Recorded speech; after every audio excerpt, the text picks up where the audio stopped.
ठीक आहे. ते पण उभारायचं सगळ्यांनी.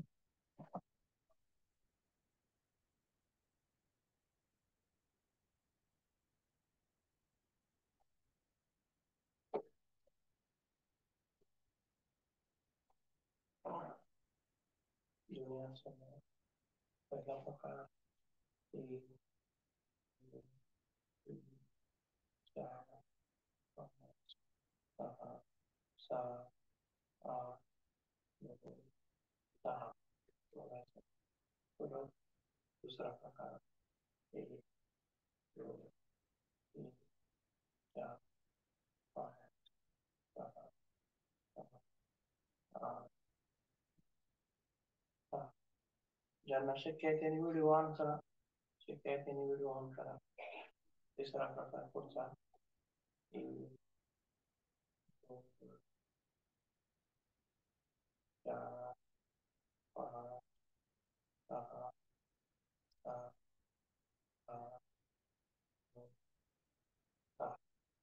परत परत पुढचा प्रकार डोळ्यासमोर 1, 2, 3, 4, 5, 6, 7, 8, 9, 10. परत परत दुसरा प्रकार डोळ्यासमोर बाजूला 1, 2, 3, 4, 5, 6, 8, 9, 10. डोळ्यासमोर मोठी बांधायची असते. 1, 2,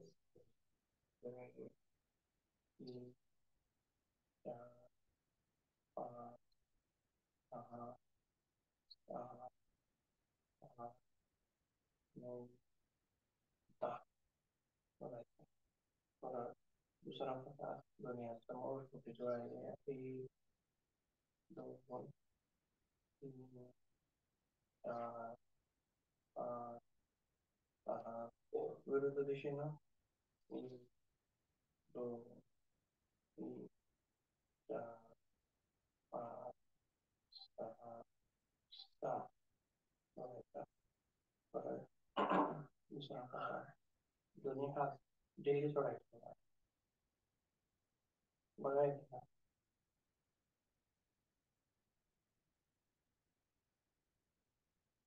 खाली सोडा डेली असे खाली सोडा. खाली घ्या. खाली घ्या. असं असं सरळ नका करू. खाली घ्या. यस. सोडा डेली. हा, ठीक आहे. परत पुढचा प्रकार डोळ्यासमोर तळात खाली श्वास घ्या. जवळ श्वास सोडा. पुढे 1, 2, 3. श्वासाकडे लक्ष द्या बघा. श्वास घेणं महत्वाचं आहे. 1, 2, 3, 4, 5, 6, 7, 8, 9, 10, 11, 12, 13, 14, 15. थांबायचं. परत दुसरा प्रकार डोळ्यासमोर तळात वर श्वास घेतल्यावर 1, 2, 3, 4, 5, 6, 7, 8, 9, 10, 11, 12, 13, 14, 15. थांबायचं. परत दुसरा प्रकार डोळ्यात वर तळात एकमेकांच्या समोर 1, 2, 3, 4, 5, 6. सावकाश करायचं. घाई करायची नाही. 6, 8, 9, 10. दुसरा प्रकार, तळहात बाहेर काढायचे. ते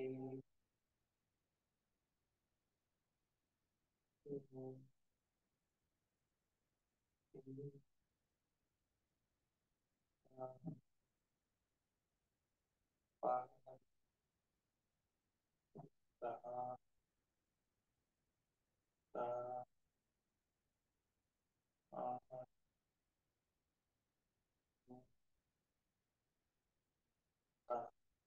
सोळा. परत दुसरा प्रकार, दोन्ही हातावर कोपर मारून घ्यायचा. ते जितकं मारलं जाते तितके कोपर मारून घ्यायचं. माझी कोपर दिसते का बघा बरं समोर, दिसत नाही. तीन, चार, पाच, सहा, सात, आठ, नऊ, दहा. ठेवायचं. परत दुसरा प्रकार, दोन्ही हातावर उलटे ठेवायचे कोपरे समोर. एक, दोन,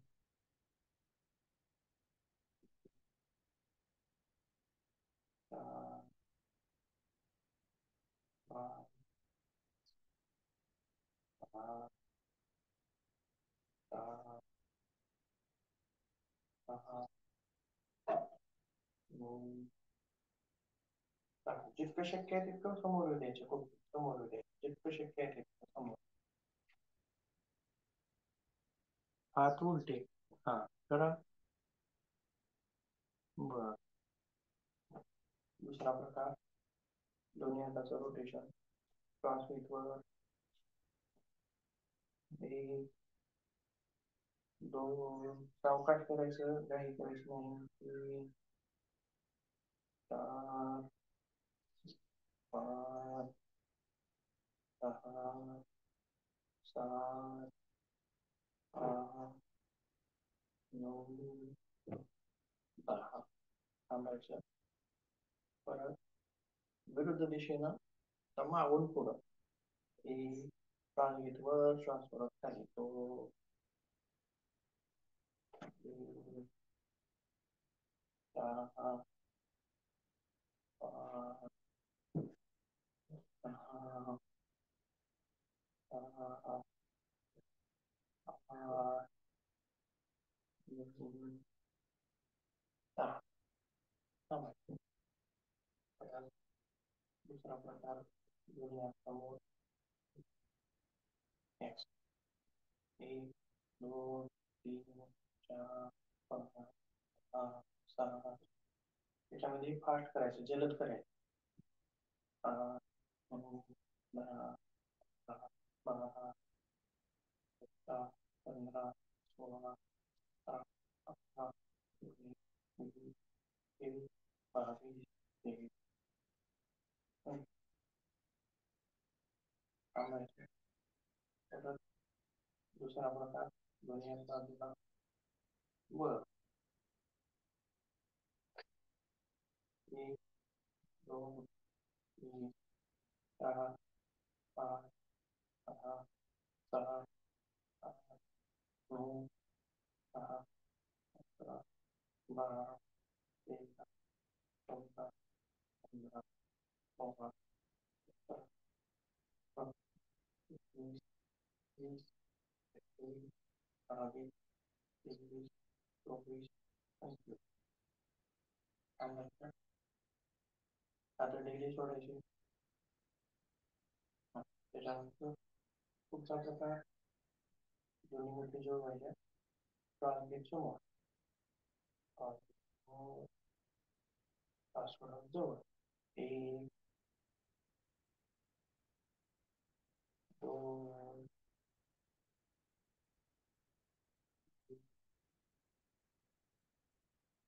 चार,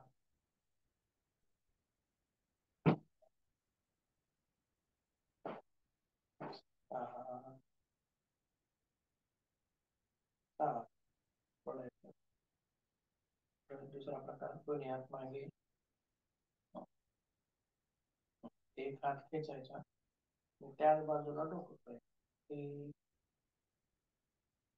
दुसऱ्या बाजूने तो कमरेतून झुकायचे नाही, फक्त मान झुकवायची.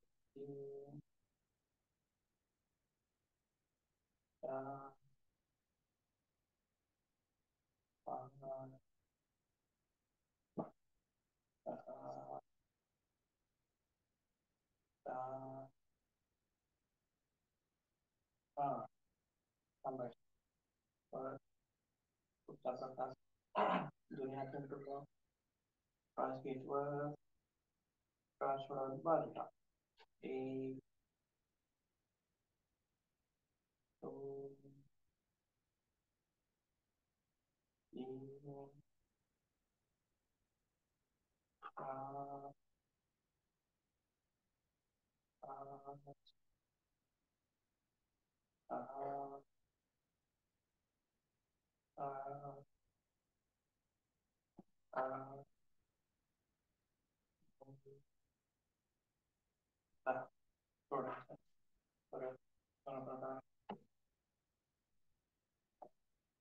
दोन्ही हाती टोकावर वर, श्वास घेत वर सरळ वर कोपरे ताठ करायचे. एक, दोन, तीन, चार, पाच, सहा, सात, आठ, नऊ, 10. पुढचे प्रकार मानेचे. पहिला प्रकार श्वास घेत बाजूला. एक, दोन, तीन, चार, पाच, सहा, सात, आठ, नऊ, 10. दुसरा प्रकार एक, दोन, दोन, तीन. त्याच्यात हात खाली सोडायचे. या प्रकारात हात खाली सोडायचे. तीन, चार, पाच, सहा, सात, आठ, नऊ, 10. थांबायचं. आता एका बाजूला फोल्ड करायचं असं खाली. एक, दोन, तीन. दुसऱ्या बाजूला, दुसऱ्या बाजूला. एक, तीन. परत दुसऱ्या बाजूला. एक, दोन, तीन. परत दुसऱ्या बाजूला. एक, दोन, तीन. परत पहिल्या प्रकारामधलं होल्ड करायचं. पहिल्या प्रकाराचं त्याच्या बाजूला. एक, दोन, तीन. समोर. परत एक दुसऱ्या बाजूला. एक, दोन, तीन. समोर. दुसऱ्या बाजूला. एक, दोन, तीन. समोर. परत एक, एक, दोन, तीन. समोर. आता पुढचा प्रकार मागं आणि पुढं, मागे आणि पुढं. एक, दोन, सावकाश करायचं. तीन, चार, पाच, सहा, सात, आठ,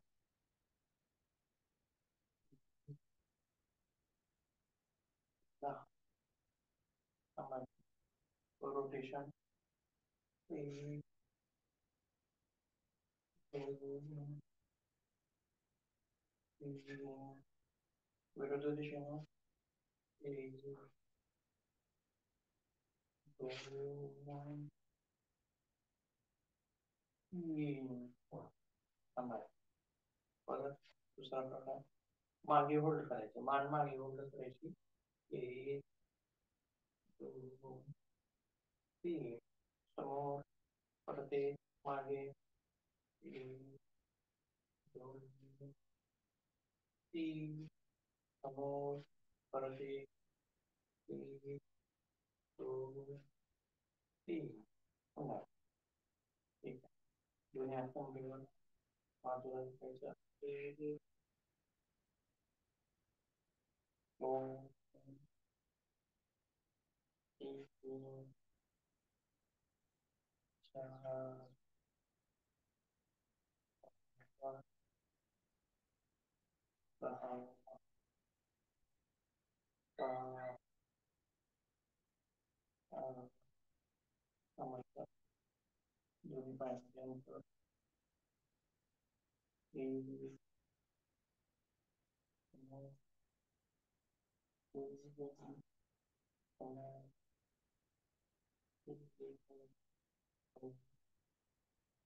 चार, पाच,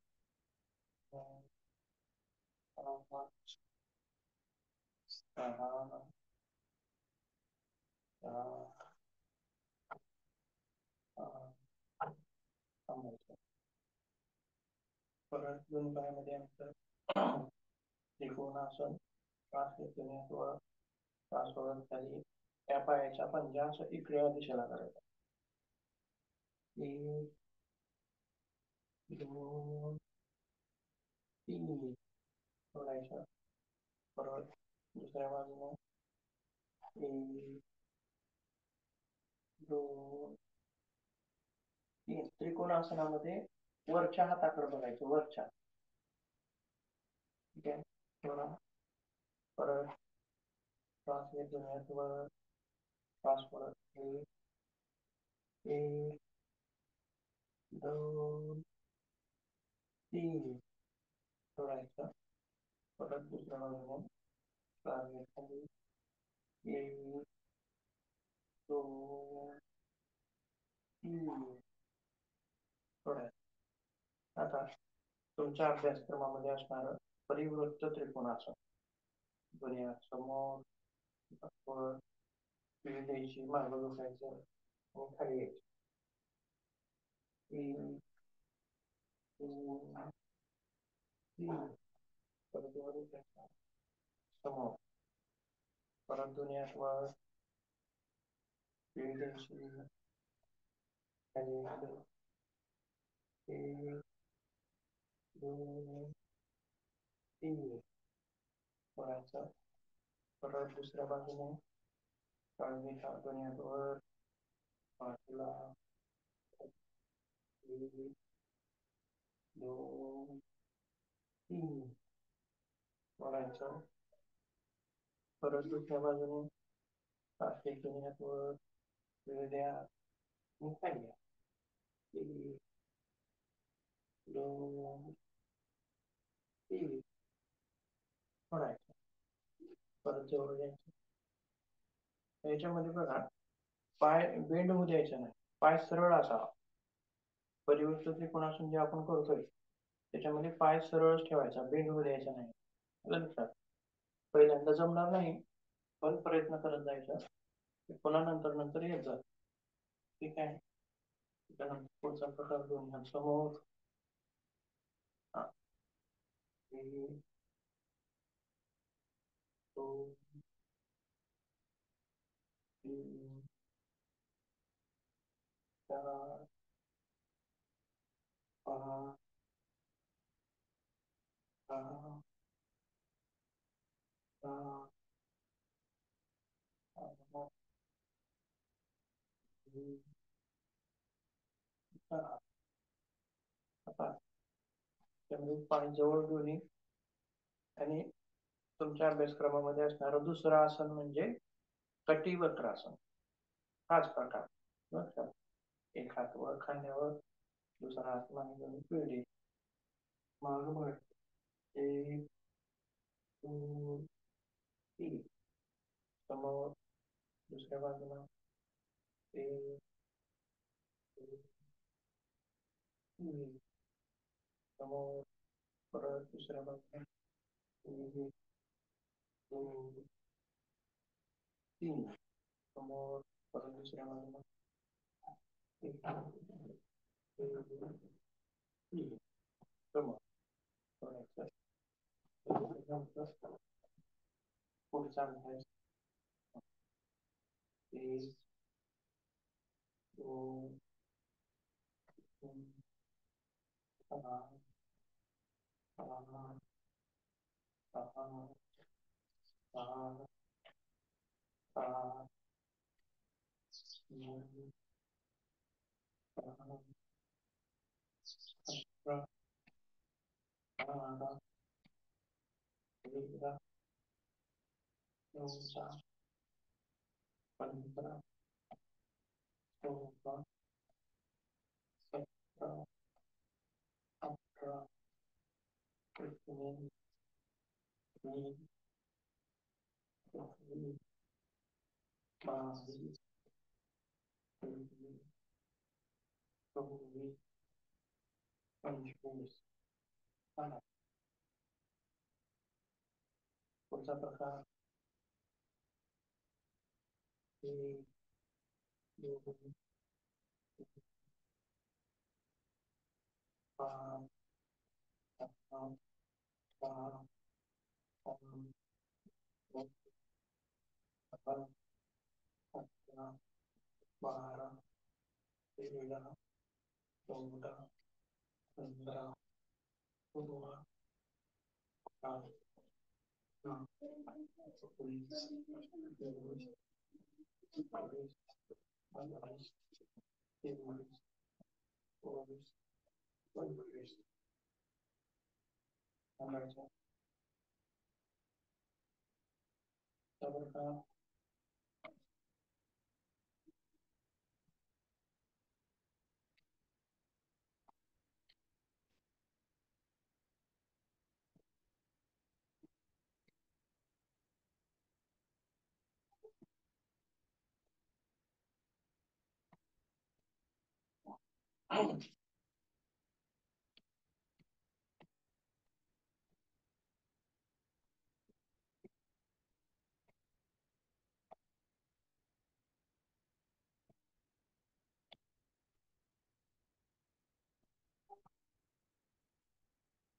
थांबायचं. पुढचा प्रकार एका समोर 1, 2, 3, 4, 5, 6, 7, 8, 9, 10. दुसऱ्या बाजूने 1, 2, 4, 5, 6, 7, 8, 9, 10. थांबायचं. पुढचा प्रकार 1, 2, 3, 4, 5, 6, 7, 8, 9, 10. दुसऱ्या बाजूने 1, 2, 3, 4, 5, 6, 7, 8, 9, 10. सांगायचं. परत पुढचा प्रकार 1, 2, 3, 5, 6, 7, 8, 9, 10. त्याच्यातला दुसरा प्रकार 1, 2, 3, 4, 5, 6, 7, 8, 9, 10 थांबायचं. परत त्याच्यातला पुढचा प्रकार तिसरा. 1 2 3 4 5 6 7 8 9 10 परत पुढचा. आता हा जो आहे तो हे जे आहे ते आसन आहे. 1 2 3 याचं नाव आहे उत्कट कोणासन. काय आहे? उत्कट कोणासन. ठीक आहे, परत एकदा करूया. 1 2 3 थोडासा अंतर घ्या सर. हो सर. सर थोडा अंतर जास्त घ्या. हा, म्हणजे 90 अंशाचा कोण असं झाला पाहिजे. पाय मध्ये नको, पाय मध्ये नको. तर बरोबर 90 अंशाचा कोण व्हावा. हा तसं राईट. 1 2 3 परत 1 1 2 3 थोडा परत 1 1 2 3 थोडा परत दुसरा प्रकार. हात मागे ट्रान्सलेट मागे जायचं आहे. पुढं पुढं 1 2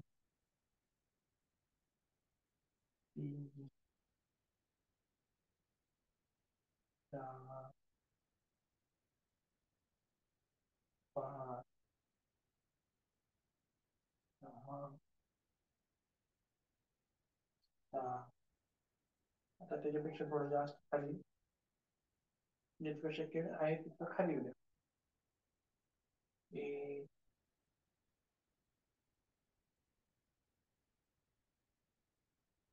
2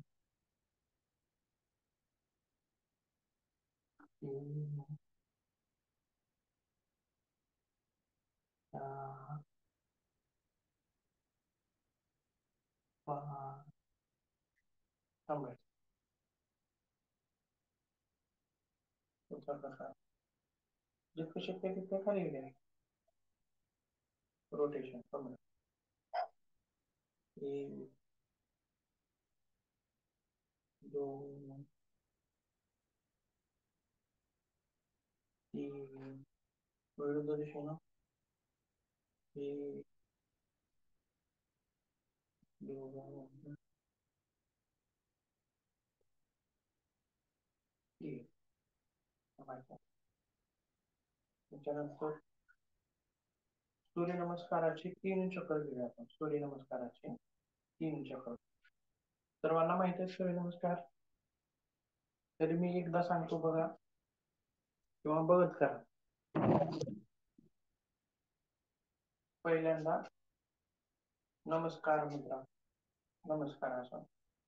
त्याच्यानंतर मार्ग झोकायचा असं असतो ताडासन. त्याच्यानंतर पादासन. हे 3 तर लक्षात आले. 1 2 आणि 3.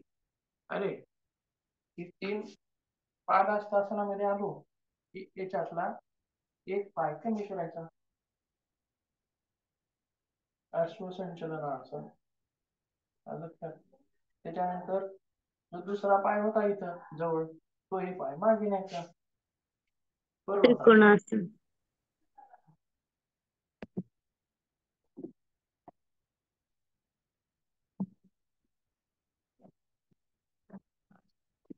एक मिनिट.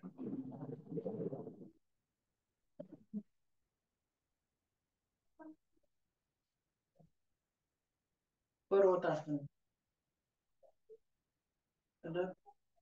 त्याच्यानंतर आता पहिल्यांदा गुडघे टेकवाय, पुन्हा छाती टेकवाय. अष्टांग नमन. अष्टांग. त्याच्यानंतर छाती उचलायची. भुजंगासन.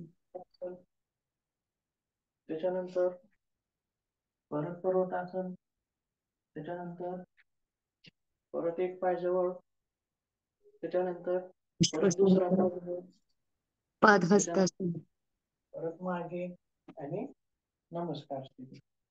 आणि लक्षात करता येईल सगळ्याला. येईल का करता सगळ्यांना? बघा, पहिलं चक्र करूया. एक, श्वास घेत माग, श्वास सोडत खाली. त्यातला एक पाय कमी करायचा.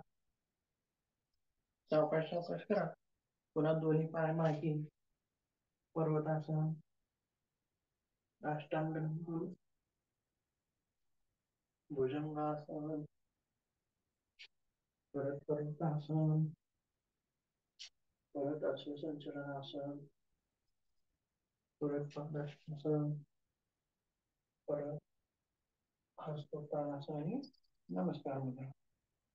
आणखीन एक चक्र घेऊया. 2 चक्र घेऊया. श्वास घेत माग, श्वास सोडत खाली. एक पाय मागे, दोन्ही पाय मागे. अष्टांग नमन, भुजंगासन, पर्वतासन, परत एक पाय पुढे अश्वसंचलनासन, दोन्ही पाय पुढे पादहस्तासन आणि नमस्कार. ठीक आहे. एक एक आसन, एक एक चक्र नंतर परत खाली बसायचं आहे किंवा शवासन स्थितीमध्ये या.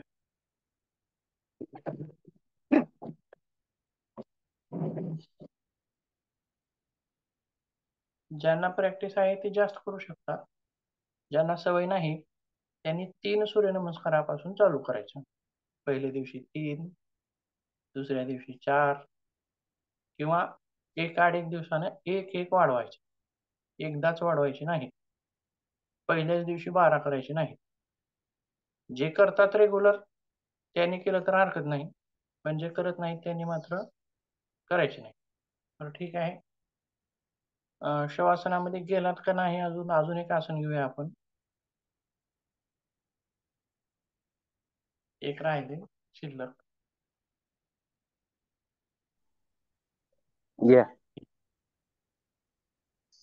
उठून बसलात तरी चालतंय. परत शवासनामध्ये जाऊ आपण. बघा, तुमच्या अभ्यासक्रमामधलं उठून बसा सर्वजण. उठून उभं राहायचं का? उभे राहा. उठून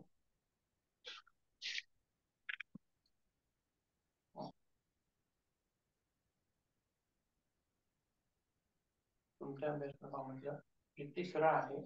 उभं राहून केलं जाणारं जे तिसरं आसन आहे ते आहे वृक्षासन. एक पाय दुमडायचा अशा पद्धतीनं. दोन्ही हातामध्ये, दोन्ही हात नमस्कार स्थितीमध्ये छाती पुढे ठेवू शकता किंवा दोन्ही हात नमस्कार स्थितीमध्ये वर ठेवू शकता. 1, 2, 3. सोडायचं. दुसऱ्या बाजूने वर 1,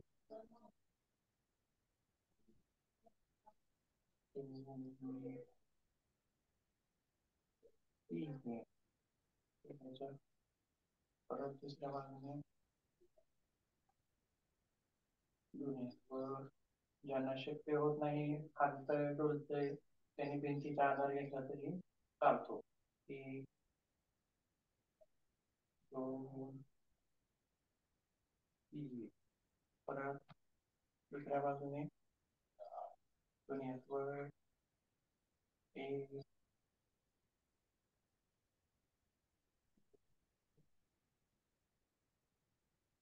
तीन. सोडायचं. बघा किती झाले, लक्षात ठेवायचे किती बघा. परिवृत्त त्रिकोणासन एक, आणि कटिवक्रासन दोन, आणि वृत्त दोन. तीन. कटीचक्रासन. हे तीन तुमच्या वृक्षासन. परीक्षेमध्ये. ठीक आहे, आदर्श वाचनामध्ये येऊ शकता तुम्ही. समजा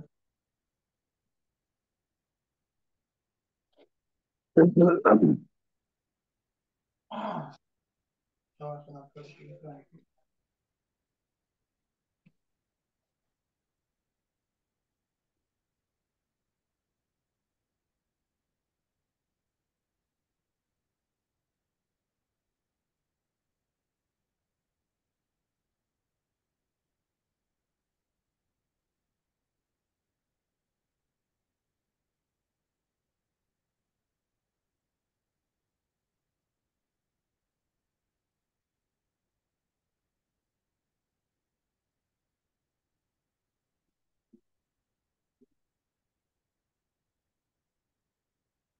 परत डाव्या रंगावर उठायचा.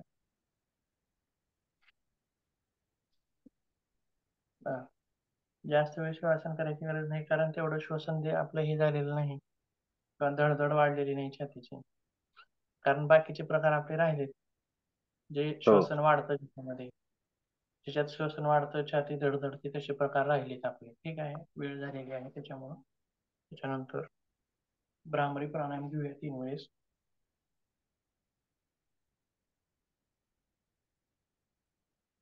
श्वास घ्यायचा आहे.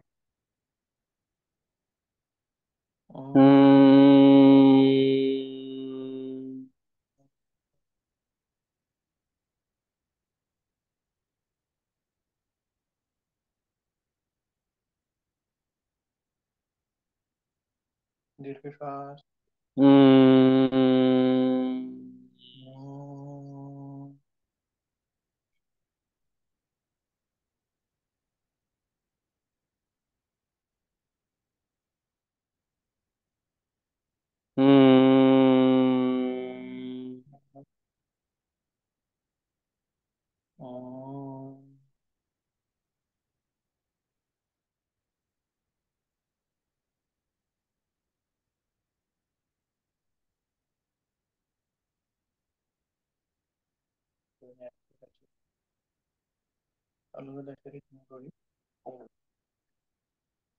त्याच्यानंतर उज्जयी प्राणायाम 3 चक्र.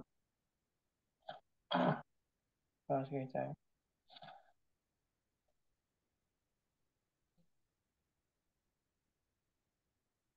जालंधर बंद.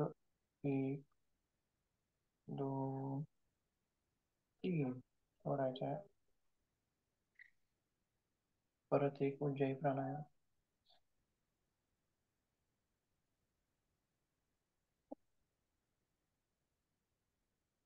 जालंधर बंद. 3 2 3 सोडायचा आहे. परत एक उज्जयी प्राणायाम.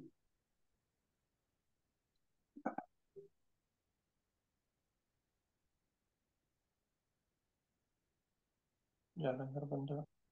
1 2 3 सोडायचा. त्याच्यानंतर उज्जयी प्राणायाम तर जमतोय ना सगळ्यांना? हो, सगळ्यांना जमतोय व्यवस्थित? जमतोय सर. हा, ठीक आहे. त्याच्यानंतर अनुलोम विलोम 3 चक्र करूया. वेळ कमी आहे. श्वास घ्या.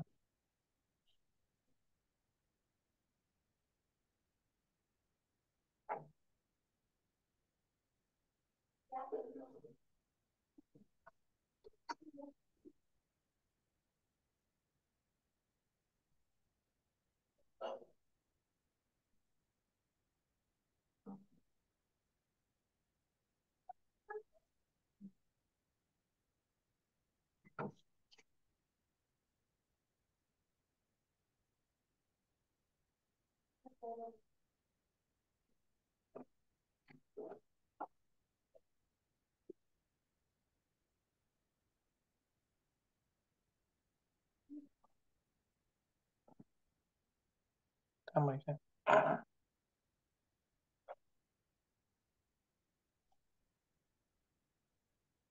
त्याच्यानंतर शीतली प्राणायाम 3 चक्र.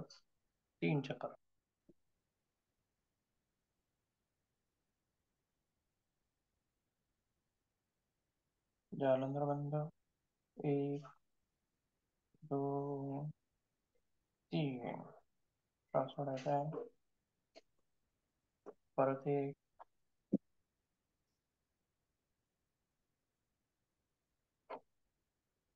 जालंधर बंद.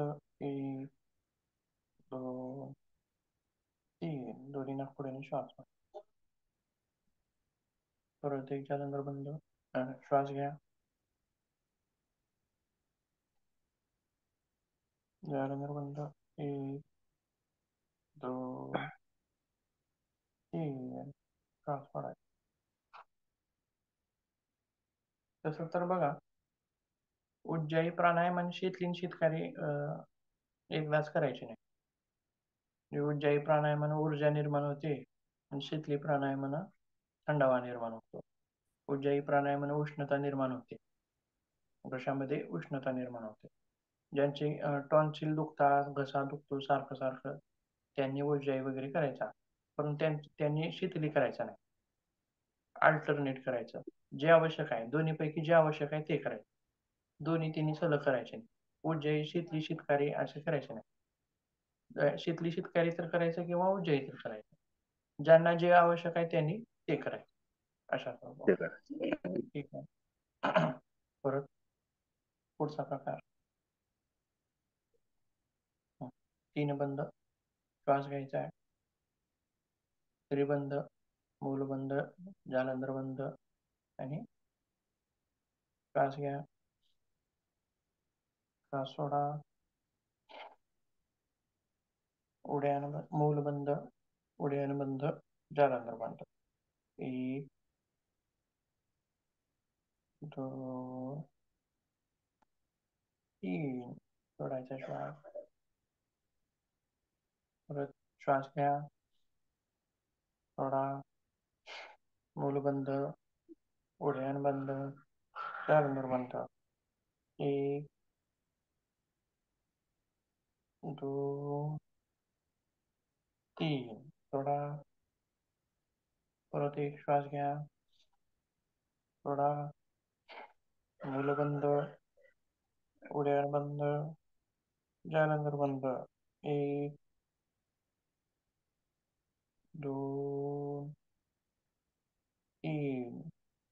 जालंधर बंद सोडायचा, उड्डाण बंद सोडायचा, मूलबंध सोडायचा. परत श्वास घ्या. सोडा. मूलबंध, उड्डाण बंद, जालंधर बंद. 1 2 3. परत सोडा. श्वास घ्या. श्वास घ्या. श्वास सोडा. परत मूलबंध, उड्डाण बंद, जालंधर बंद. 1 2 3. परत बंद सोडायचे. ठीक आहे, थांबूया. किमान 5 वेळेस तरी महाबंधाचा अभ्यास करायचा. म्हणजे तिन्ही बंद एकत्रित लावायचे. लक्षात. प्राणायाम जे काही तुम्हाला करायचे ते करायचे, आसनं करायची आणि 3 बंद मात्र नियमानं लावायचे, नियमित लावायचे याच्यामध्ये. आणि याला वेळ पण जास्त लागत नाही. 5 वेळा करायचं म्हणलं की वेळ पण जास्त लागत नाही. फायदे जास्त आहेत. वेळ कमी आहे, क्रिया सोपी आहे, फायदे अतिशय भरपूर असे आहेत. 24 सेकंदापर्यंत थांबतो मी एका वेळेस. काय म्हणलात? महाबंधामध्ये 24 सेकंदापर्यंत थांबतो.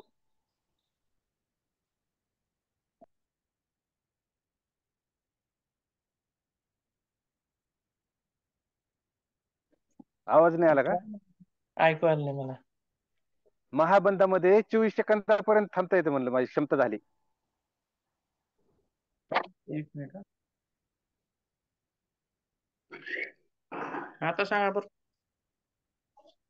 महाबंधामध्ये 24 सेकंदापर्यंत थांबण्याची क्षमता झाली म्हणलं माझी. हा असं आहे. ठीक आहे. हा. महाबंध म्हणजे तिन्ही एकत्र लावणे का? हो हो हो. तिन्ही बंद एकत्र लावायचे आणि कमीत कमी 5 वेळा तरी रोज महाबंधाचा अभ्यास करायचा, म्हणजे 5 वेळेस लावायचं. 3-3 सेकंद पुन्हा वेळ वाढत जातो. 3 सेकंदाचे 5 सेकंद होतात, 10 सेकंद होतात, 20 सेकंद होतात. आता ठोसर सर म्हणल्याप्रमाणे 24-25 सेकंदापर्यंत ते महाबंध लावू शकतात. हे अतिशय उत्तम आहे. आरोग्यासाठी हे कसं आहे, अतिशय उत्तम, खूप सुंदर असं आहे त्याच्यामध्ये. ठीक आहे. त्याच्यानंतर आपण बघा थेरॉटिकली भागामध्ये काय बघितले गेल्या कालच्या तासामध्ये.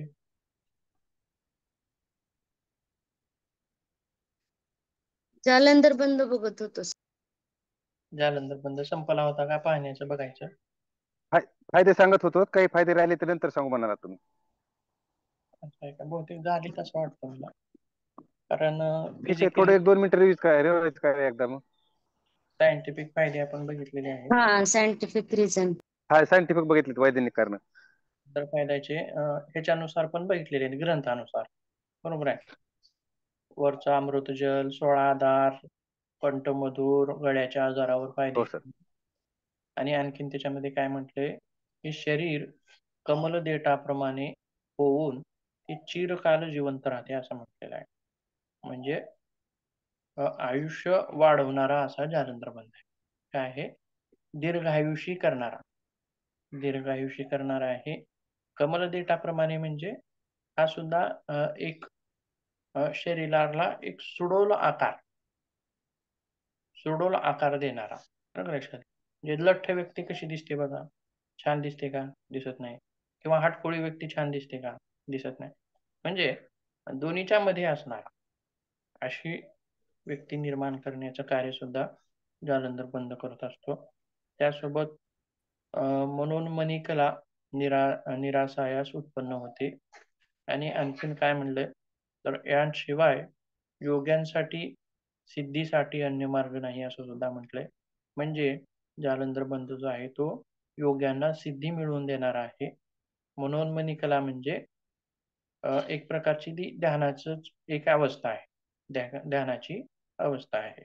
अशा प्रकारची हे सगळं प्राप्त करून देणारं हे याचे वेगवेगळे फायदे आहेत. त्याच्यानंतर उड्डाणबंदाचे काही फायदे बघूया आपण. तर उड्डाणबंद जो आहे आता त्याच्यामध्ये ग्रंथानुसार काही बघूया, त्याच्यानंतर वैज्ञानिक दृष्टिकोनातून बघूया. तर ग्रंथामध्ये काय म्हटलंय, सिंह ज्याप्रमाणे हत्तीला मारतो त्याप्रमाणे हा बंध मृत्यूला मारतो, नाश करतो असं म्हणतो. म्हणजे बघा तुम्ही असं पाहिलं असेल बघा, ज्यावेळी आपले जे ऋषीमुनी असायचे त्यांचं आयुष्य किती असायचं, भरपूर आयुष्य जगायचे ते. 300-300 वर्ष आयुष्य जगायचे. आणि काही जे विद्वान ऋषीमुनी जे असायचे ते त्यांच्या स्वइच्छेने त्यांच्या देहाचा त्याग करायचे. आता बस झालं, जगायचं संपलं, आता ठीक आहे आपण समाधी घेतली पाहिजे असं. म्हणजे प्राण अपान मरणाची वेळ सुद्धा चुकवण्यासारखी त्यांची ताकद असायची. आणि ह्या जी ताकद असायची ह्या वेगवेगळ्या योगिक क्रियामधूनच त्यांना त्या सिद्धी मिळालेल्या असायच्या. म्हणजेच मृत्यूवरती सुद्धा एक प्रकारचा विजय मिळवण्याचं कार्य. तसं तर मृत्यू अटळ आहे. 300 वर्ष जगलात तरी मरावंच लागणार आहे. 400 वर्ष जगलात तरी मरावंच लागणार आहे. 1000 वर्ष जगलात तरी मरावंच लागणार आहे. मृत्यू तर अटळ आहे. परंतु त्याच्यावर एक प्रकारची ती सिद्धी आहे. आणखीन काय म्हणलंय, साधक जर वृद्ध असेल तर तो सुद्धा तरुण होता असं म्हणजे काय, ते अँटी एजिंग नावाचं ऐकलं असेल तुम्ही. अँटी एजिंग प्रोसेस आलं का लक्षात. बरेच वेळेस आपण अँटी एजिंगच्या नावाखाली वेगवेगळी गोळ्या, औषधं, वेगवेगळे विटॅमिन, सिरम घेत असतो. पण म्हणजे काय, याच्या मागे सांगण्याचा उद्देश काय आहे बघा, कसं आहे. तर जसं की समजा वृद्धत्वाची लक्षणं काय, किंवा आणखीन याच्यामध्ये याला काय म्हटलं जातं की वृद्धपणाला दूर ठेवणार आहे, मृत्यूला दूर ठेवणार आहे. म्हणजे काय, तर वृद्धापनाची लक्षणं काय आहेत सांगा बरं. केस पांढरे होणे, शरीरावर सुरकुत्या निर्माण होणे, सुरकुत्या निर्माण होणं, पेट कमी होणे स्किन मधलं, मला चालायला लागलं की दम लागणं, कष्टाची कामं न होणं, उठता न येणं, बसता येणं न येणं, शुगर होणं, बीपी होणं, असं काय काय काय काय आहे. म्हणजे ही सगळी वृद्धापनाची लक्षणं आहेत. पण तीच लक्षणं आता अलीकडे आपण जर पाहायला गेली, तर 30 वर्षाच्या, 25 वर्षाच्या तरुणामध्ये सुद्धा दिसायला लागली. आहेत का? पाहिले का असं कधी तुम्ही? कष्टाची कामं होत नाहीत, बरोबर आहे. जास्त वेळ चालता येत नाही, लगेचच दम लागतो. परंतु किंवा चेहऱ्यावरती आता सुरकुत्या दिसायला लागलेल्या आहेत. चेहरा निस्तेज दिसायला लागलेला आहे. केस तर आता लहान मुलाचे पण पांढरे व्हायला लागले, ते सोडा विषय. पण किंवा 30 वर्षालाच उच्च रक्तदाब व्हायला लागलाय. 30 वर्षालाच हृदयाचे त्रास व्हायला चालू झालेत. अटॅक येणं, क्लॉटिंग होणं, ब्लॉक होणं. 35 वर्षालाच. 35 वर्षालाच हृदयाचे ऑपरेशन व्हायला लागले. बघा. 30 वर्षामध्ये उच्च रक्तदाब व्हायला लागलाय. 30 वर्षामध्येच मधुमेह व्हायला लागलाय. म्हणजे किंवा चष्मा, तर चष्म्याचा तर विषय सोडा, लहान मुलांना पण लागायला लागला आता. पण 40शी, तिचं नावच आहे 40शी. म्हणजे 40ला लागते ती. किती वर्षाला? 40 वर्षाला ती लागायला पाहिजे. पण तसं व्हायला लागले का? नाही. तेही अलीकडेच चालू झाले. म्हणजे ही वृद्धापनाची जी लक्षणं आपण पाहिली, ती कुठं दिसायला लागलीत हो? तरुणामध्ये, प्रौढामध्ये दिसायला लागलीत. बरोबर आहे. आताच त्यांचे गुडघे दुखायला लागलेत थोडंसं चाललं की. आताच त्यांची कंबर दुखायला लागली. बघा, स्लीप डिस्क सारखे आजार तर एवढे वाढलेत तरुणामध्ये की भरपूर. आई-वडील काम करतायत, पण मुलांना करता येत नाही. ते बसून आहेत. आणि वयस्कर म्हातारे झालेले आई-वडील काम करतायत. अशी दृश्य पण आपण पाहिलेली आहेत. बरोबर आहे. म्हणजे ही वृद्धापनाची लक्षणं आहेत. आणि ती तरुणामध्येच येत आहेत. म्हणजे याचा अर्थ कसा घ्यायचा आपल्याला, की हा वृद्धापनाला दूर ठेवतो. म्हणजे की आता शुगर, बीपी हे सगळं नंतर यायला पाहिजे. बरोबर आहे. या सगळ्या विकारांना ते दूर ठेवतं, असं त्याचा अर्थ घ्यायचा. वृद्धापनाची लक्षणं ते काय करतं, दूर ठेवतं. आणि जसं की त्वचेवर चुरकुत्या पडणं म्हणा, त्वचा निस्तेज होणं म्हणा, याच्यावरती तर प्राणायाम असतील, आसनं असतील किंवा बंद असतील, याच्यावरती तर रामबाण उपाय आहेत ते. चेहऱ्यावरचं तेज वाढवतात, चेहऱ्यावरच्या सुरकुत्या कमी करतात, बरोबर आहे.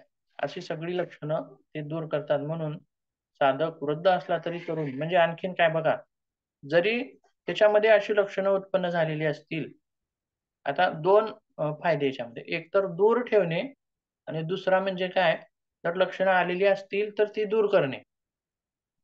वृद्धापनाची लक्षणं आलेली असतील तरी ती दूर करणे. अशा दोन्ही दृष्टिकोनातून आपण त्याचा फायदा त्या ठिकाणी सांगू शकतो. त्याचप्रमाणे ज्यावेळी अभ्यासक 6 महिन्यापर्यंत ज्यावेळी अभ्यास करतो, तर मृत्यूवरती सुद्धा विजय मिळवू शकतो, असं त्याचं वर्णन केलेलं आहे. म्हणजेच आपण याला असं म्हणू शकतो, की सर्व विकारांपासून तो दूर होतो. मृत्यूचं कारण काय आहे? शारीरिक विकार. बरोबर आहे. एखादा विकार, समजा कॅन्सर झाला की मरतो. डायबिटीज झाल्यासुद्धा मरतो काही दिवसांनी. पण त्याला वेळ लागतो. असं आहे. एखाद्या विकारानं मरणं. किडन्या खराब झाल्या की मरतो. बरोबर आहे. म्हणजेच अ, मरण्याची जी कारणं आहेत, त्याच्यामध्ये एक आहे शारीरिक व्याधी. बरोबर आहे. मग ॲक्सिडेंटली पण मरतो. ती कारणं वेगळी झाली. पण आता याच्यानं अ, ही जी कारणं जी आहेत ती दूर होतात. असं त्याच्यामुळं मृत्यूवर विजय मिळतो, असं आपल्याला तिथं म्हणता येतं. त्यासोबत मुक्ती नावाची जी ही आहे, ती सुद्धा या बंधाने मिळू शकते. आणि आणखीन याच्याबद्दल काय सांगितलेलं आहे उड्डाणबंधाबद्दल, तर सर्व बंधामध्ये उड्डाणबंध उत्तम आहे असं म्हटलेलं आहे. म्हणजे त्याची श्रेष्ठता त्याला दिलेली आहे. श्रेष्ठता. आता प्राणायामामध्ये श्रेष्ठ काय आहे? सर्व प्राणायामामध्ये श्रेष्ठ कोणता प्राणायाम आहे? अनुलोम-विलोम. नाही. सर माहित आहे का?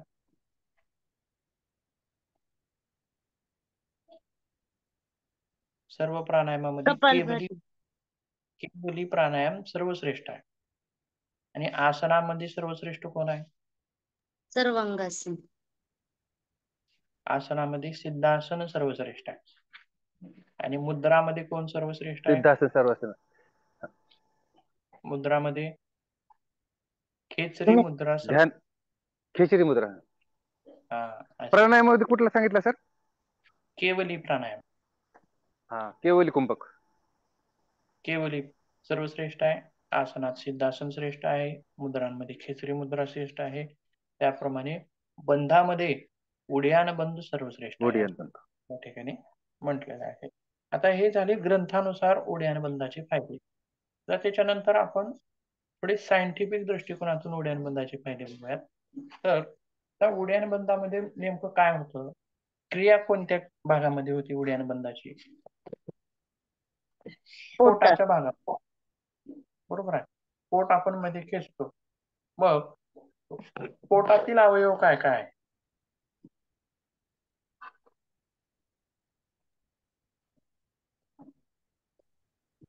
पोटातील अवयव काय काय आहे? वरच्या दिशेने खेचले जातात पूर्ण.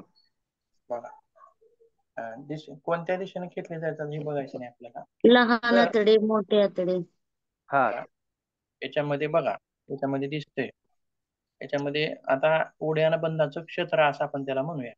हे लाल रंगाचं जे दाखवलंय त्याला क्षेत्र म्हणूया.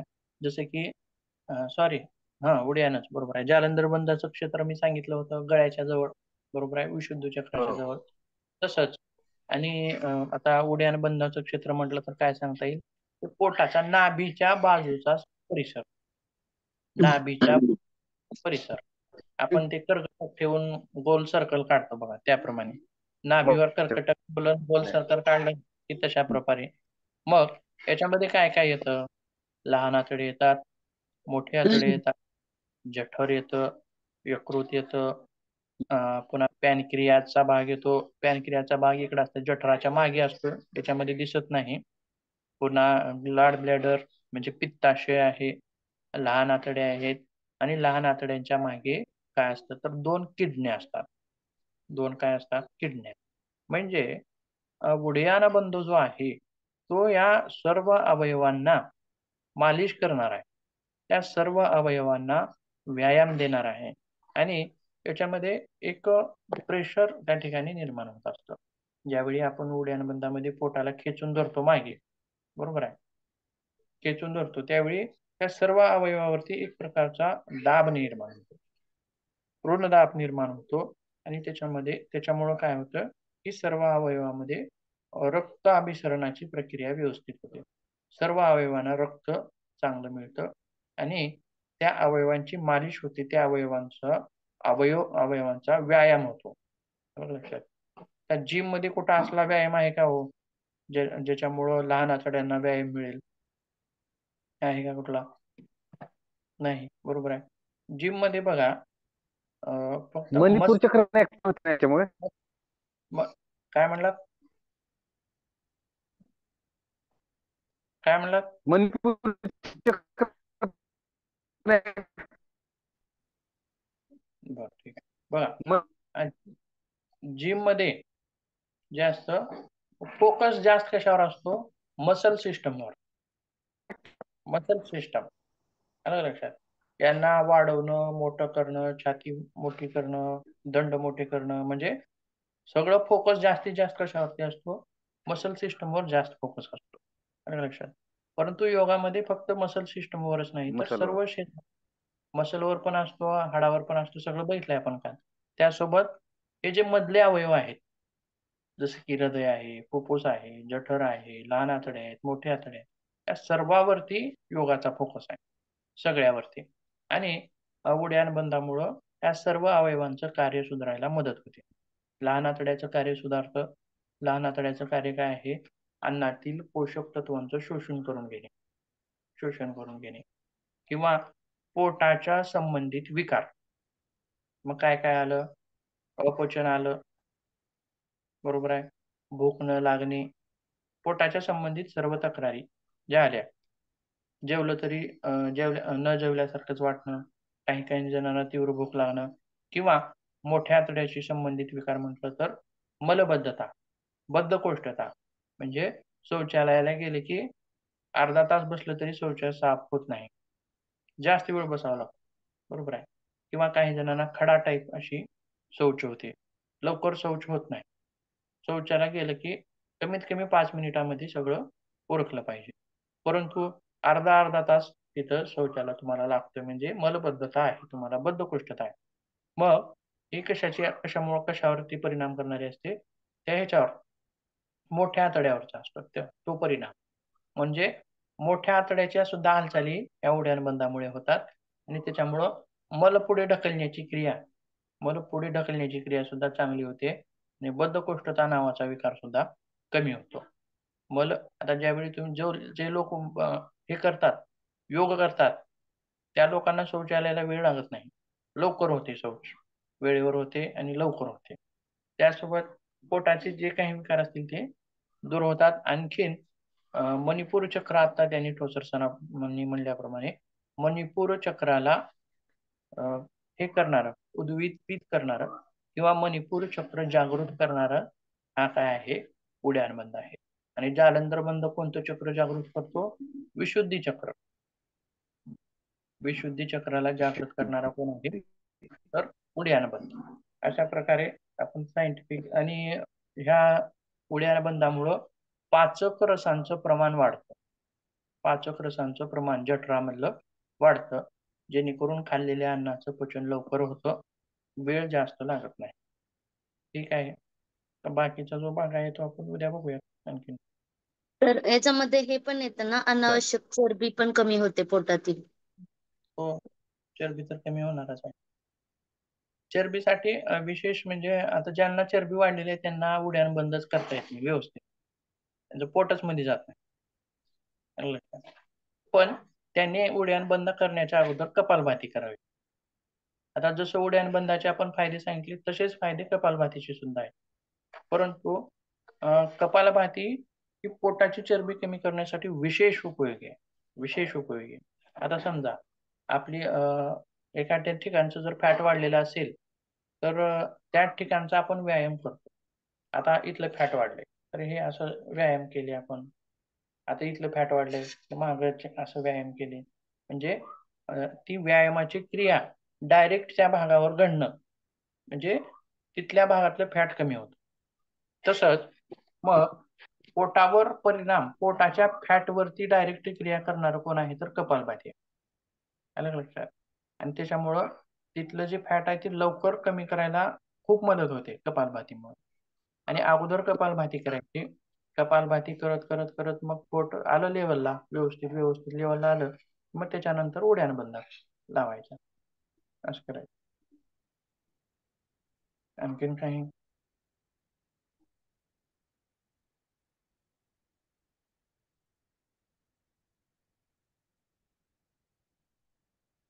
आणखीन बघा, मणिपूर चक्र आपण ज्याप्रमाणे म्हटलं त्याप्रमाणे इथं असणारा वायू कोणता असतो?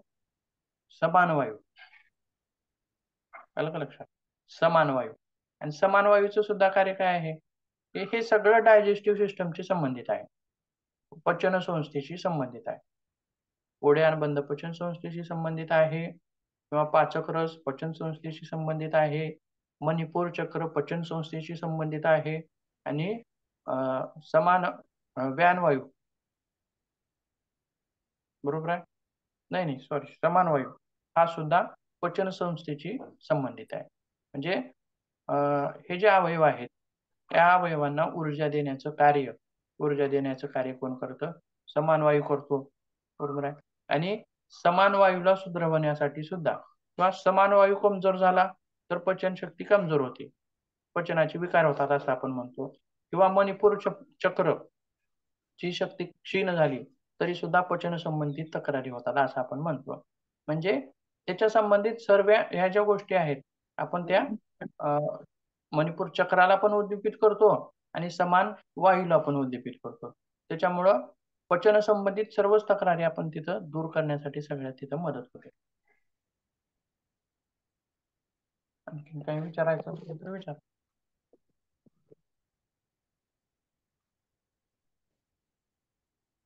नसेल तर थांबूया मग. बाकीचा जो भाग आहे तो उद्या बघूया. आज जो नवीन भाग बघितला आपण ती 3 आसनं. 3 आसनाची जी थिअरी आहे ती बघूया आपण, जसं वेळ मिळेल तसं आपण बघूया. आता आणखीन एक बंधाची थेअरी राहिली आपली मूलबंधाची. उद्याच्या तासामध्ये बघूया.